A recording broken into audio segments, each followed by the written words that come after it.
Hi guys! Let's read the next chapter in the Jesus Storybook Bible. The next chapter happens to be the one that we read last time that we were together in person. It's the Singer. It's my favorite chapter in the Jesus Storybook Bible. Let me tell you who wrote the Storybook Bible. It's written by Sally Lloyd-Jones, and this chapter is called The Singer. It's from Matthew 6, Matthew 9, and Luke 12.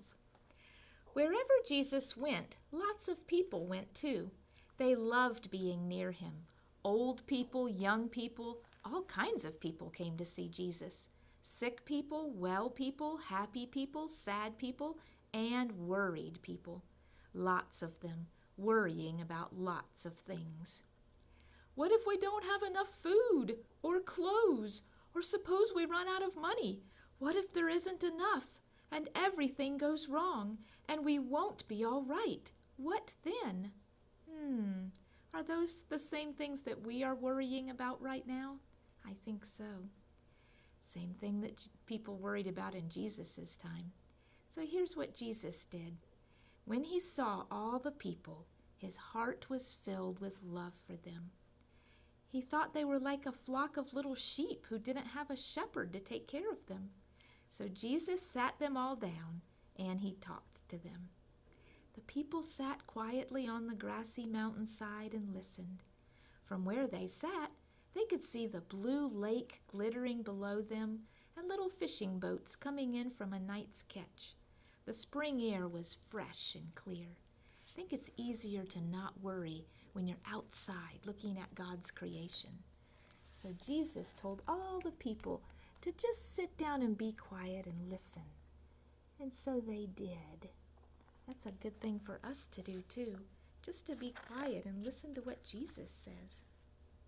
Jesus said, "See those birds over there?" Everyone looked. Little sparrows were pecking at seeds along the stony path. Where do they get their food? Perhaps they have pantries all stocked up? Cabinets full of food? Everyone laughed. Who's ever seen a bird with a bag of groceries? No, Jesus said, they don't need to worry about that because God knows what they need and he feeds them. Here's that funny picture of birds going grocery shopping. Of course, birds don't need to go grocery shopping because God feeds them.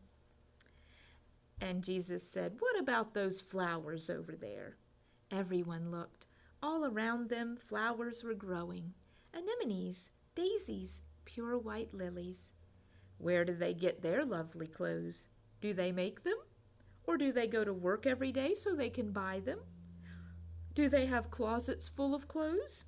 Everyone laughed again. Who's ever seen a flower putting on a dress? No, Jesus said. They don't need to worry about that because God clothes them in royal robes of splendor. Not even a king is as well dressed as that. Here's that funny picture of the flowers putting on dresses. Of course, that's silly. Flowers don't have to buy their clothes. God dresses them beautifully. The people had never met a king, but as they gazed out over the lake, glittering and sparkling below them, the hillsides dressed in reds, purples, and golds, they felt a great burden lift from their hearts. They could not imagine anything more beautiful. Little flock, Jesus said, you are more important than birds, more important than flowers. The birds and the flowers don't sit and worry about things, and God doesn't want his children to worry either. God loves to look after the birds and the flowers, and he loves to look after you too. There's a picture of the beautiful hillside where the people were sitting and looking out over the lake, seeing the flowers and the birds that God takes care of. Jesus knew that God would always love and watch over the world that he had made. Everything in it, birds and flowers, trees, animals, everything. And most of all, his children. You see, even though people had forgotten, the birds and the flowers had not forgotten. They still knew something that God had put in their hearts. a song. God has put that song in our hearts too. And here are the words to that song. It's the song that all of God's creation has sung to him from the very beginning. It's the song our hearts were meant to sing. Here are the words. God made us. God loves us. God is very pleased with us. It's why Jesus had come into the world, to sing them that wonderful song, to sing it not only with his voice, but with his whole life, so that God's children could remember it and join in and sing it too. Let's say that together. God made us. Can you say that? God made us. God loves us. You say it. God loves us. And God is very pleased with us. Can you say that? God is very pleased with us. And if God made us, and he loves us, and he's very pleased with us, won't he take care of us? Of course he will. Do you remember when Jesus looked at the people and said that they were like a flock of sheep without a shepherd? If you know anything about sheep, you would know that that isn't a very nice thing to say, really. Sheep are not very smart. Sheep will do silly things like eat grass in the same place the whole time until they get down to the mud and there's no grass left. They won't move to a better place. The shepherd has to move them to a better place to find better grass.